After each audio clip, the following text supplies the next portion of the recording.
Blessings to you, viewer, from the Most High God, Almighty God, Maya Allaha, Umaran Allaha, and His Son, Maria Umaran Ishwa Mashiach, Jesus the Messiah, Jesus the Christ.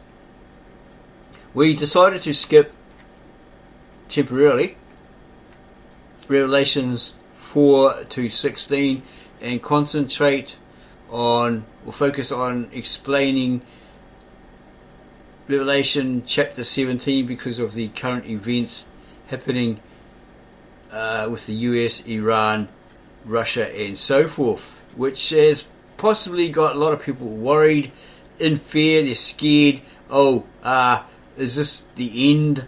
Is there going to be a big battle, Armageddon, nuclear war, etc., etc.? Is it all over? And you might have some Christian preachers, they got good intent, but they're out there saying this and that, but they're actually steering you wrong because they're using the modern Americanized English Bible versions, which stem, the translations, etc., extend from the Roman Catholic Church Fathers, from Martin Luther down to whoever, put it out into the world by the American Bible Society and similar.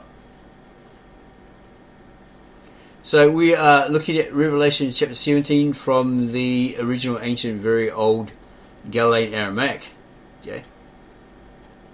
It's very different from your modern Galilean Aramaic. This is the older form. That's a new form, which is a form of this, but it's not the same form. As we suggested with the other videos, you can pause it and have a look at what's actually written here. So you get a great understanding of it. And then you can pause it and look at the footnotes underneath, because underneath every chapter of every book, the translator Victor N. Alexander, a native-born Aramaic-speaking translator from Mesopotamia, Syria, has provided those so you have better understanding, because he probably knows that he has this Eastern mindset and they think differently. They use idioms, right? Expressions. They have a different mindset, their Eastern mindset compared to your Western mindset. That's why you get confused, you get baffled, and you think you know what you're reading in your modern Bible versions, but you're not aware that the Greek is considered Western. This is Eastern. It's coming from the originals, the original scribes, etc., etc., from the disciples, the apostles, and so forth. Hidden, therefore preserved for over 2,000 years by the original Apostolic Church of the East, founded by Thomas, with the help of Thaddeus or Addai, Bartholomew, Peter, and another person called Mari, M-A-R-I. These are hidden and preserved for over 2,000 years. Hidden from Constantine, etc., those that wanted to destroy it in favour of their Romanic church, the empirical church. Alright, but they had these different reasons why. So they had to get hold of these texts, destroy these people that had it, and so forth. But they were clever enough to run with them and then hide them, therefore preserving them. Actually, apparently the language preserved the scriptures. Okay, so we're going to look at Revelation chapter 17, and it reads 1. And there came one of these 7 angels, the ones who had the 7 chalices, and spoke with me, John, as he did, the angel did, right? Come, let me show you the judgment, or the punishment. It has here. Footnotes, 17.1, literal Aramaic idiom or expression, sentence or condemnation of that great prostitute. When it talks about a woman and a prostitute, it's symbolic for a false church with a false leader. When John was on Patmos Isle, Romans, maybe they might have known Greek or something like that, maybe they could have checked it, like, you know, when you go to prison and you got mail, send out mail, that they might look at your mail to see if you're giving away some information or you're planning something, you know, on the outside, people to bring in something from the outside, inside, right, to you, whatever, like that. They check it, right? Yeah, incoming, outgoing mail. So they might have checked it and said, no, it's not going out, because you're writing here nasty things about Rome, you know, we're the good guys, etc. That sort of mentality, right? So it says here, come let me show you the judgment of that great prostitute, or that false church with the false leader. It sits over great waters, with whom fornicated the kings of the earth. Okay, she messed with the kings of the earth, and the kings of the earth sucked up to her and messed with her. Okay, fornication, right, in that sense. And from whose wine of prostitution she sold herself, okay, to the highest bidder, etc., etc. Because she became drunk, the dwellers of the earth. Okay, so those who enjoined her and profited from her probably partook in her wickedness. Okay, they were blinded by her. Okay, she blinded them possibly through their false religion as well. Okay, and he took me, the angel took John, back to the wilderness spiritually, or by the Spirit. And I, John, saw the woman, this false church, this false leader, and she sat on a red demon. Literal Aramaic idiom or expression, carnivorous creature or demonic beast. So it would be one that hated man. It's a man hater.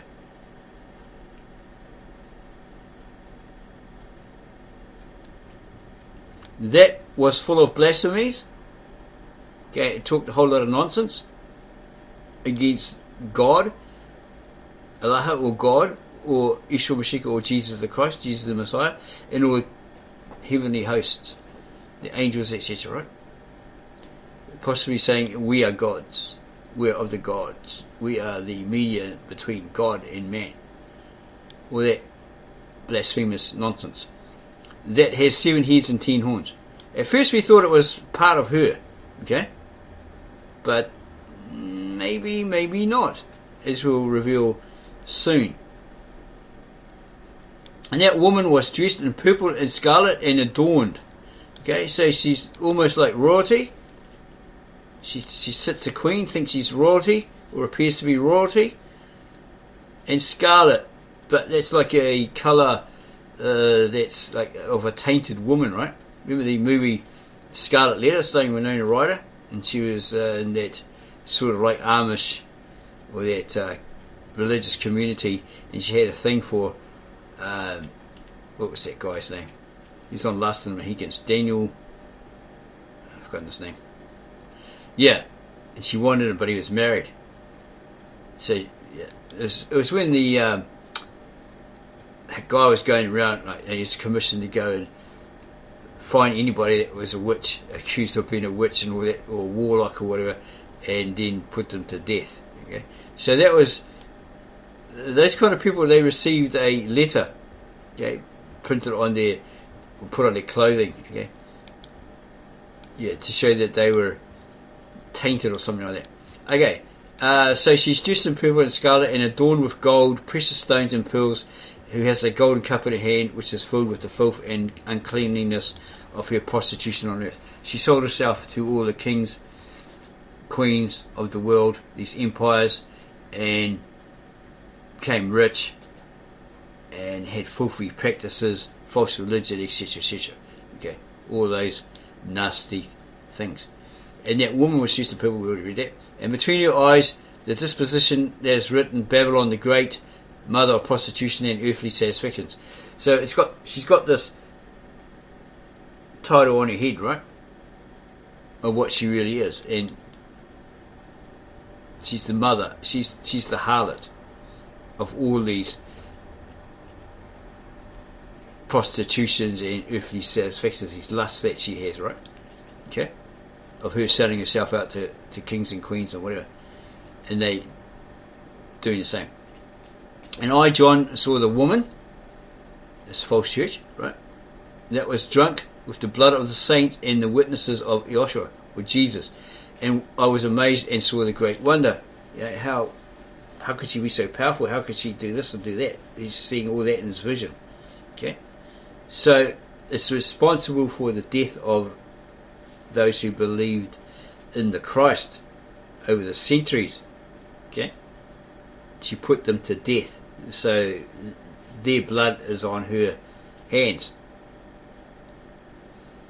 And the angel told John, "Are you amazed because of this? I will tell you about the disposition of the woman and the demon who bears her, the one who has 7 heads and the 10 horns." Okay, so possibly it's talking about certain nations in that particular era, or it's talking about these nations in a future era, okay, beyond John's era. The demon, this is an inhumane creature, it hates man. Okay, so when you die, you go in the afterlife, end up in hell, what are they going to do to you? They're going to rip you apart. Why is that? Because you are made in the image of God and they hate God. Right? The demon that you saw, John, was going to be and was destined to rise out of the abyss and go to oblivion, in other words, perish. The dwellers of the earth will be amazed, those whose name is not written in the book of life from the foundation of the universe, as they see that demon who is going to be and he was not going to be, and as he fought. Okay, so it's going to come up out of the abyss, this pit, and you're all going to see it and go, wow, amazing, look at that, wow, you know, be enthralled by it because it has so much power, authority, etc., etc. 9. This is where the mind that has wisdom, you got to have a brain, right, intelligence, reveals itself. Okay. These 7 heads are 7 mountains over which that woman sits. Okay, so this is specifically where this false church with this false prophet or false leader sits. Okay, it's a geographical location. Yeah, the country, etc., etc. And the kings are 7, 5 of which have fallen. One of them is, and the last one is yet to come. And when he comes, he will have little desire to rule. So there's one in the future. Okay, these other ones that have come, they've died. Okay, they are no more. But one of them is, okay, exists, and the last one is yet to come. When he comes, he will have little desire to rule. So he doesn't want to be a king, doesn't want to be, you know, put up there on a pedestal with that sort of stuff. And the demon who is going to be and was not going to be, and this one is the 8th, or the 8th, but comes from the 7 and is the destroyer, annihilator. So he comes from amongst the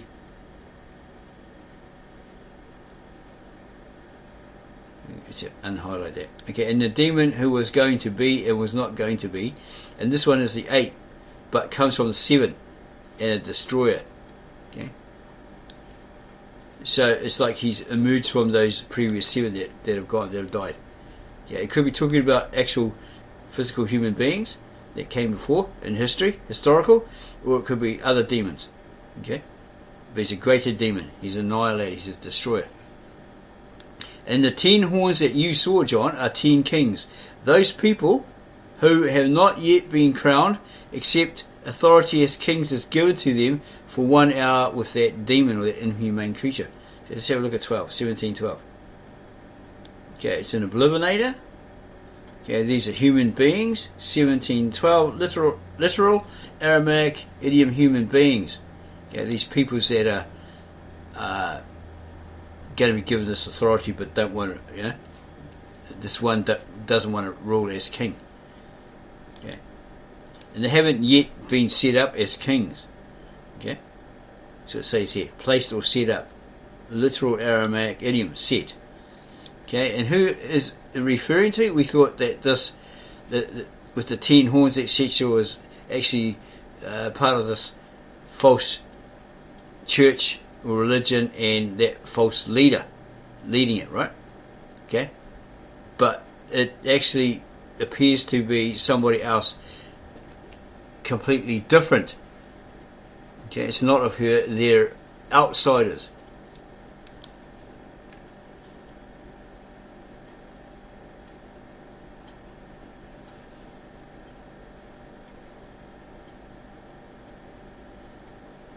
Okay, just trying to find that again.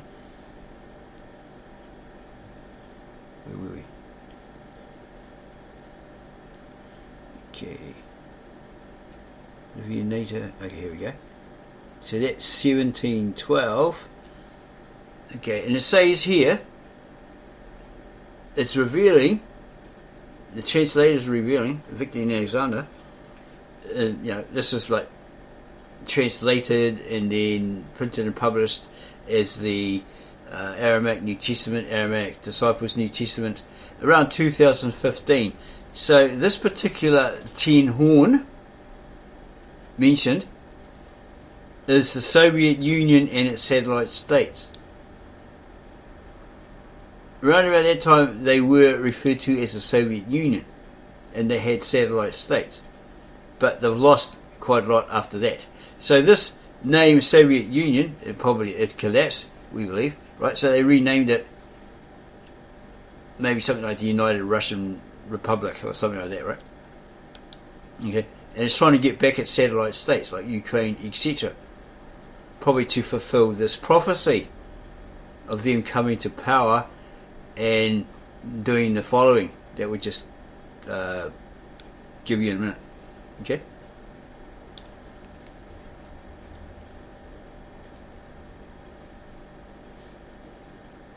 They only have one desire, and their power and authority they give to that demon.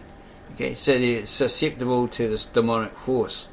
Okay, they're basically, without even realizing it or being aware of it, they've given themselves over to this demonic influence. So when it says the United, the Soviet states and their satellite states, the Soviet Union and their satellite states, okay, then that means that they've got their satellite states back. They've got someone else behind them. Okay, in the current situation at the moment with Iran, Russia has the allies, the Chinese, okay, and others.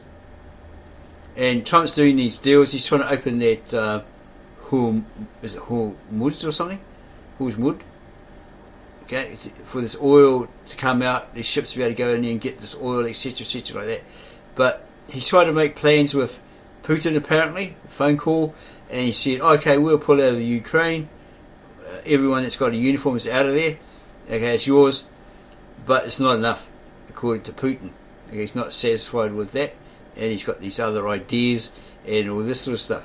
And then Iran's got their missiles, etc., and they're not very happy with Trump. They're saying this and that according to these news reports. And then you got China, who's upset because their oil reserves are something going to run out, and they need this other oil, all this sort of stuff. And Trump reckons he's going to do this, he's going to do that. But they're saying, nah, it's going to take time. Monetary wise, people are going to suffer. It's going to get worse in the US. A guy will go down and get a couple of beers or something, some cigarettes, and it'll be like really, really expensive. You know, his standard of living will be really, really hard. You'll be paying high prices for everything. You know, near impossible. Whereas if you're a billionaire, like Andrew Tate was saying, and get rich, you know, or else you're not going to survive. Okay, you and your family are not going to survive. You have to get into that billionaire zone, because all these billionaires will hide in their little bunkers underground, all that sort of stuff. You know, they've got everything there, while you try to survive on top. But you know, maybe they'll kill you off, or maybe you'll just die off, because there's just nothing there, you know. You just can't afford anything. It's just got out of hand. So yeah, that Andrew Tate was right in that way. Okay. Okay, so these certain people only have one desire, and that power and authority they give to that demon. Okay, they're loyal to it, to that demonic force that's driving them. Okay, they're driven by it. These will fight with the Lamb, Yeshua Mashiach, or Jesus the Christ, and the Lamb shall be victorious over them, for he is the Lord of lords and King of kings, and those with him are the called and the chosen and the faithful. So they're behind him, right?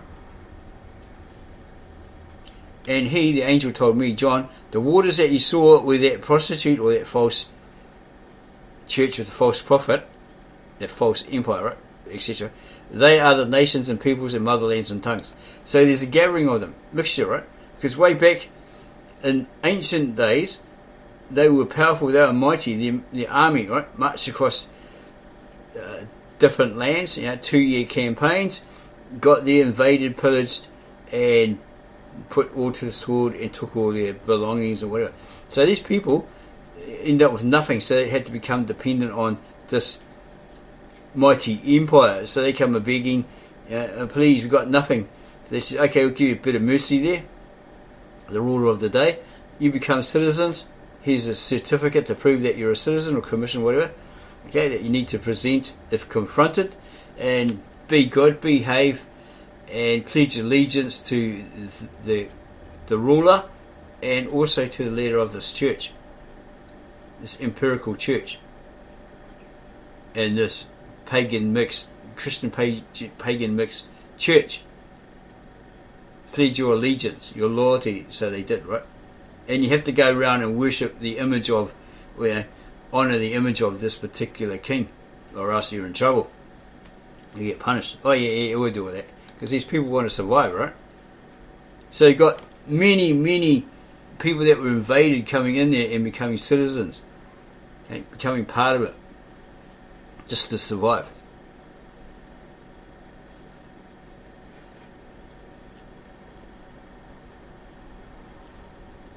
And the 10 horns that you saw, John, and that demon, that man-hater, that inhuman creature, they hate the prostitute. They actually hate her. Okay? This outside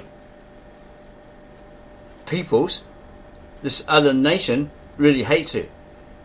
And they will lay her to waste and leave her naked, and they will eat her flesh and set her aflame. So they'll take everything she's got and totally destroy her, get rid of her forever. She'll be gone forever. She'll be in flames for a while there, or probably for ages. But then these kings and queens and the world trade, etc., will just go down, because she's no longer there, right?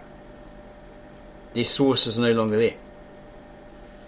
For Allah, or God, has put in their hearts or in their minds to do His will only or alone, and give their kingship to that demon, so that He's let that demon have that authority for a certain amount of time, right? Until the words of Allah are fulfilled, or God are fulfilled, or that prophecy that she's going to be destroyed. Payback for all those centuries where she killed the saints, martyred the saints, etc., etc., right? Those who believed in Yeshua Mashiach, or Jesus the Christ, Jesus the Messiah. And the woman that you saw is that great city which rules the kings of the world. Okay? It's a world empire. Okay? It doesn't tell you specifically which one it is. You so you have to figure that out for yourself. We've got an idea who it is.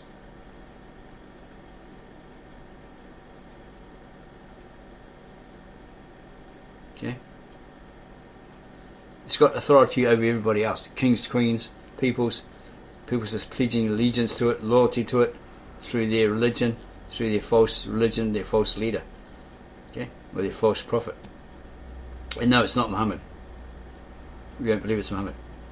Okay, so there's the footnotes. What we'll do is we'll swing up here and give you a couple of seconds, so when you're watching the video, then you can pause it and read it and compare with the footnotes here and come to your own understanding. Okay, this is a help. It's not like usual videos. Okay, we might be at a loss with viewers or that stuff. We don't really mind, okay, because we want you to know what's actually written, what was originally written and meant in these original ancient Galilean Aramaic manuscripts, translated into nearest English equivalent by the Aramaic translator Victor E. Alexander. Okay? So when you're approached by well-meaning Christians, etc., etc., they say, "Oh, it's this and it's that, it's this or there you go." No, it's not that at all. Yeah, you're not confused, you're not baffled by all the BS. Okay, all the fluff that you're being preached. Okay? You're not hoodwinked, because they're basically reading from the modern Americanized English Bible versions. Okay, where if you ever saw the Brian the Barbarian video that we put on the end of our video sometimes, he explains, right, where did it all come from. Okay, from the Roman Catholic Church Fathers, the priests, the monks, like Martin Luther, Tyndale, etc., right down through the centuries, and the Church Fathers like Origen, etc., etc. And then it's like put into Bible format, these translations put into Bible format, and then pumped out into the world by the American Bible Society, who he says have told a lot of lies. Like, okay, the Bible was given by the Roman Catholic Church to everybody. He says, no, lies. He's got a pamphlet and he shows you, right? We can put that video at the end, as an end screen video, so you can see, we're not lying to you, putting a wool over your eyes. He's since changed his name from Brian the Barbarian to something else. Okay, he's done the research, he's got the evidence there, and we've got a second backup, this Victor E. Alexander, that makes the same statement.